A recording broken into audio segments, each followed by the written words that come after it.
আরে বন্ধুরা, এখানে লাখ টাকা জেতার গেম চলতেছে। এই গেমে যাই যত বেশি টাকা নিজের হাতের জিনিস দিয়ে তুলতে পারবে, টাকাগুলো হয়ে যাবে তার। আরে আমার বয়ফ্রেন্ডের দেওয়া বলটি দিয়ে আমি সবগুলো টাকা তুলে ফেলবো। আরে চিঙ্কি, আজকে তো বড়লোক হয়ে গেলাম। 1 2 49 50। এই যে নাও 50 টাকা, বয়ফ্রেন্ডের সাথে ফোনে কথা বলো।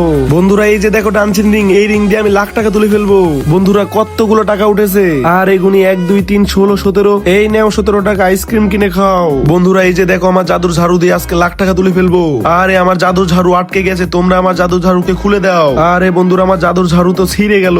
আরে আমার জাদুর ঝাড়ুতে মাত্র 15 টাকা বেঁধেছে। এই নাও 15 টাকা চকলেট কিনে খাও। এই যে বন্ধুরা আমি পেয়েছি গাবলা, টাকা উঠবে খাবলা খাবলা। টাকা উঠেছে একটু বেশি বন্ধু, আমি অনেক খুশি। আরে গুনি 1 2 3 44 45। আরে ধুরে 45 টাকা দিয়ে তোমার মেকআপ কিনাই হবে না। আরে বন্ধুরা শেষের এই মেয়েটি কিভাবে টাকা তুললো তা দেখার আগে, হে আল্লাহ, এই জান্নাতি পাথর যে শেয়ার করে দিবে তাকে যেন মরার আগে একবার হলেও এই জান্নাতি পাথর শুয়ে দেখার তৌফিক দান করুন। মেয়েটি তার শরীরে টেপ জোরে টাকার উপরে শুয়ে পড়লো এবং তার শরীর দিয়ে সব টাকা তুলে ফেললো এবং সবশেষে মেয়েটিকে লাখ টাকার মালিক বানিয়ে দেয়া হলো।